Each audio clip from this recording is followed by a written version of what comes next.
Assalamualaikum warahmatullahi wabarakatuh. Halo, selamat pagi anak-anak hebat. Bagaimana kabar kalian hari ini? Semoga tetap sehat dan pastinya tetap semangat. Nah, berjumpa lagi dengan Ibu di sini. Hari ini kita akan belajar tema 7, subtema 3, pembelajaran 2, 4, dan 6. Adapun materi pelajaran yang kita pelajari hari ini yaitu tentang seni budaya dan prakarya mengenal patung. Nah, kalian pasti menjumpai patung kan dalam kehidupan sehari-hari kalian, baik itu di rumah, di lingkungan sekitar sekolah, atau di lingkungan sekitar rumah kalian, banyak. Nah, patung sendiri adalah seni rupa 3 dimensi yang digunakan sebagai penikmat seni. Nah, patung sendiri mempunyai beberapa fungsi. Yang pertama, bisa digunakan sebagai sarana untuk beribadah bagi umat tertentu. Contohnya misalnya untuk umat yang beragama Nasrani, biasanya mereka beribadah dengan media patung Yesus atau Bunda Maria.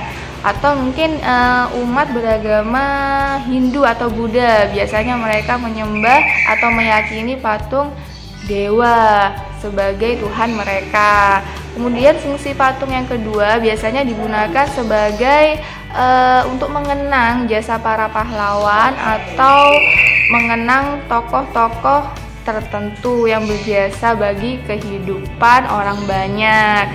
Kemudian fungsi yang ketiga juga sebagai untuk menghias. Patung itu digunakan untuk menghias rumah, baik itu di dalam maupun di luar ruangan.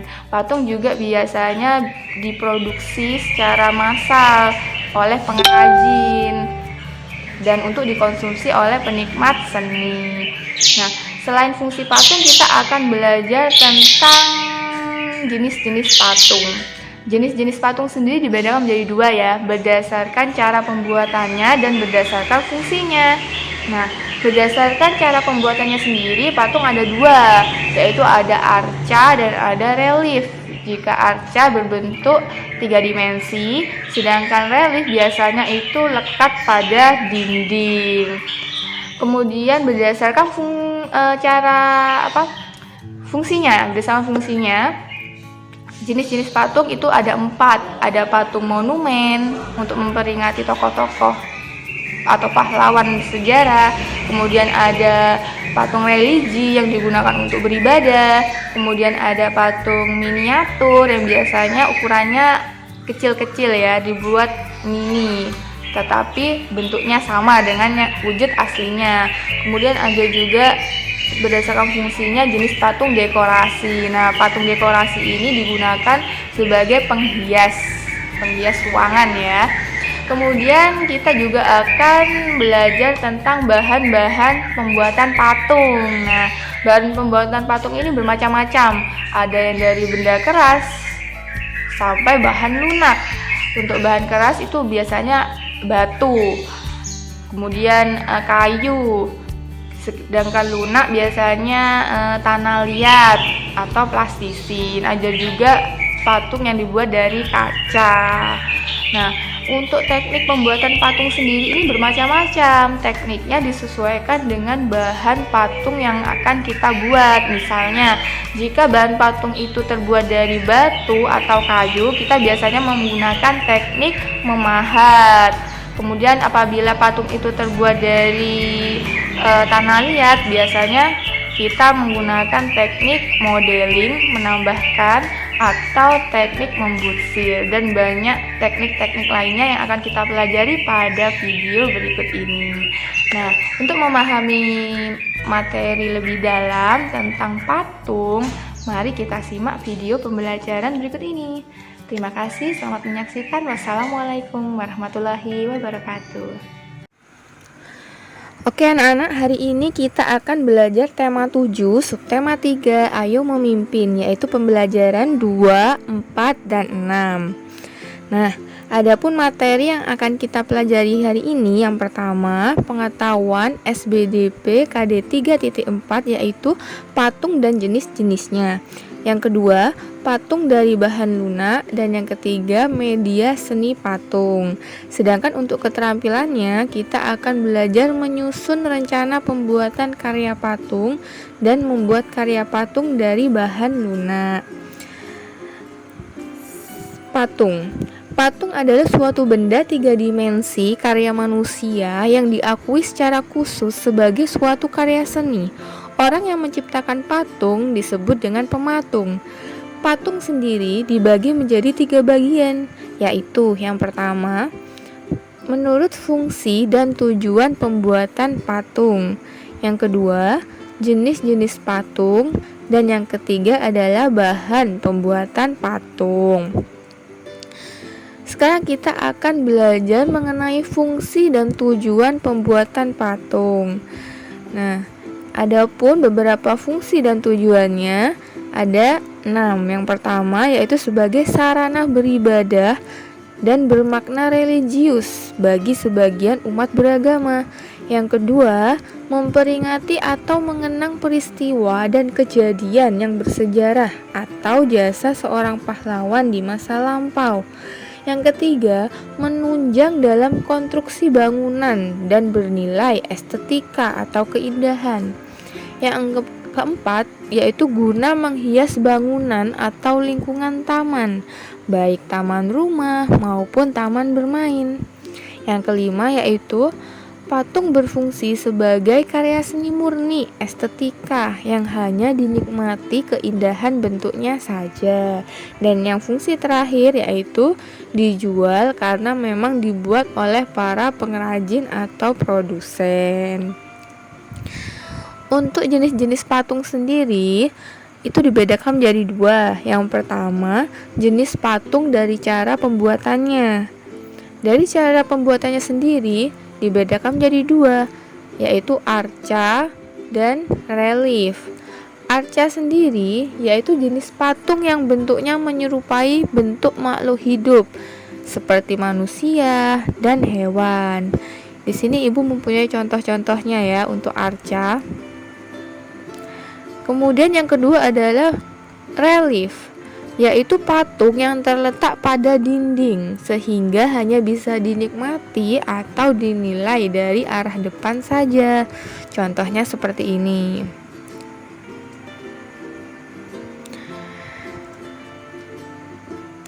Kemudian selanjutnya, jenis patung berdasarkan fungsinya. Nah, berdasarkan fungsinya di sini ada 4 ya. Yang pertama, patung monumen. Patung monumen sendiri yaitu jenis patung yang fungsinya sebagai alat untuk memperingati suatu peristiwa sejarah atau tokoh-tokoh yang berjasa besar dalam kehidupan. Contohnya seperti ini ya. Di situ ada patung pahlawan revolusi. Kemudian ada juga patung Jenderal Sudirman. Nah, yang kedua di sini ada patung religi, yang mana artinya adalah patung yang digunakan sebagai lambang pemujaan atau berhala dalam acara keagamaan tertentu. Nah, contohnya seperti ini ya. Ini ada gambar patung Buddha. Ini biasanya letaknya di Borobudur ya.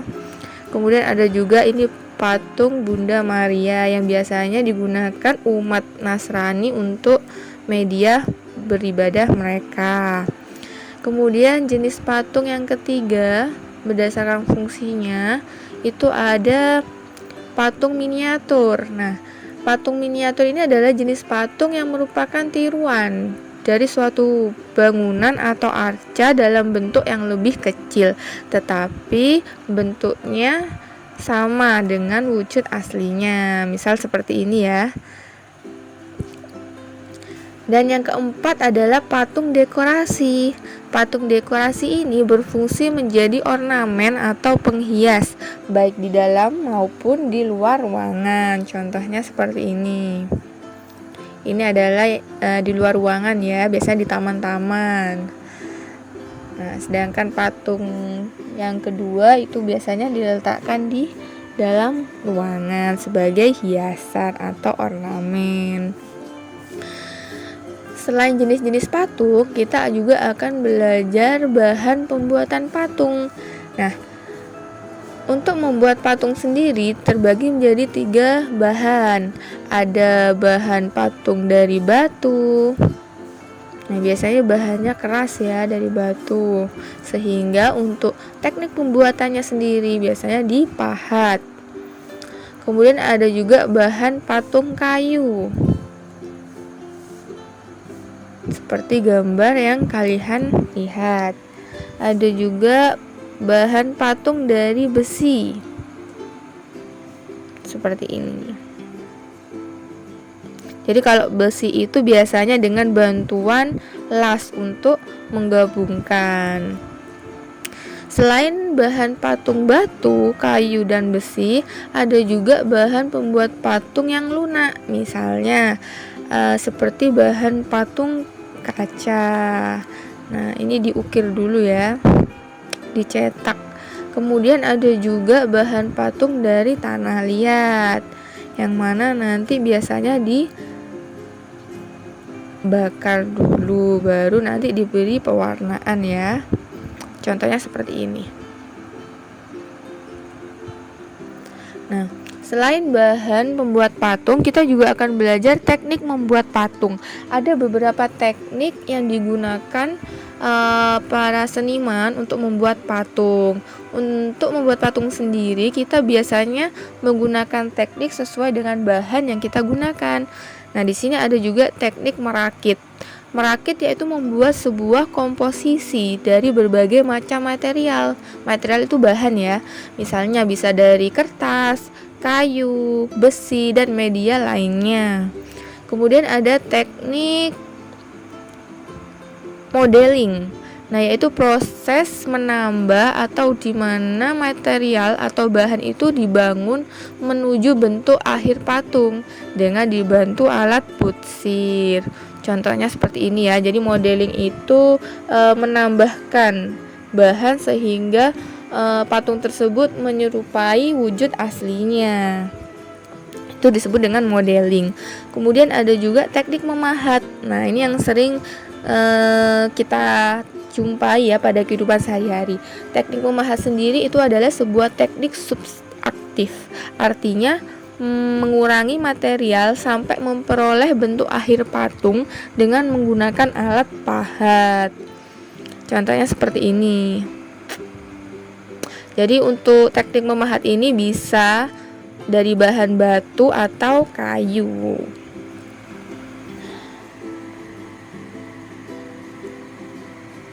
Kemudian ada juga teknik mengecor. Nah, cara ini dilakukan dengan menggunakan alat cetak. Kemudian menuangkan adonan ke dalam cetakan.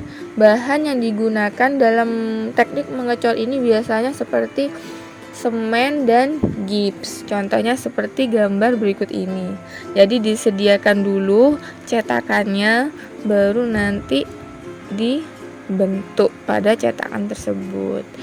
Teknik selanjutnya di sini ada teknik membutsir, yaitu merupakan proses pembuatan patung dengan prosedur mengurangi dan menambah bahan. Nah, bahan yang digunakan dalam teknik ini yaitu tanah liat. Contohnya seperti ini. Dan teknik yang terakhir yaitu adalah teknik pengelasan, yaitu membuat patung dengan cara mengelas yang dapat diterapkan pada media logam. Nah, bahan ini digabungkan dengan bahan lainnya untuk mendapatkan bentuk tertentu. Contohnya misal seperti ini ya. Biasanya untuk pengelasan ini bahan patungnya yaitu dari bahan logam atau besi. Sedangkan alat untuk membuat patung, nah ini ada beberapa alat pendukung untuk membuat patung. Ada butsir, kemudian ada meja putar sebagai media membuat patung dari tanah liat.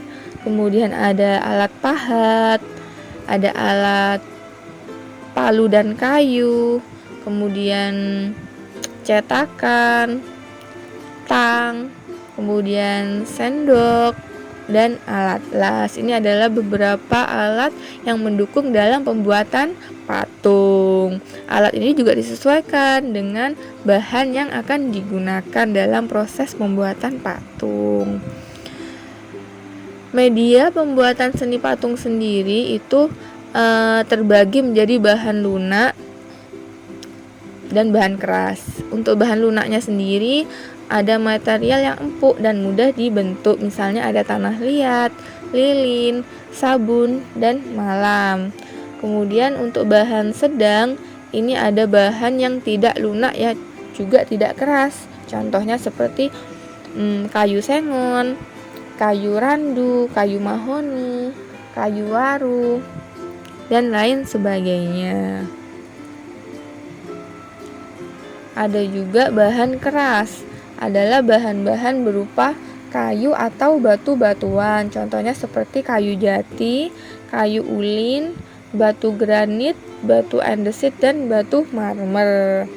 Kemudian ada juga bahan cetak atau cor, adalah bahan yang dapat digunakan untuk patung seperti semen, gips, kemudian kuningan, perunggu, emas, dan bahan kimia seperti fiber. Nah, terima kasih untuk materi hari ini.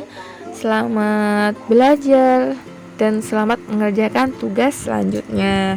Tetap semangat dan jaga kesehatan. Terima kasih. Wassalamualaikum warahmatullahi wabarakatuh.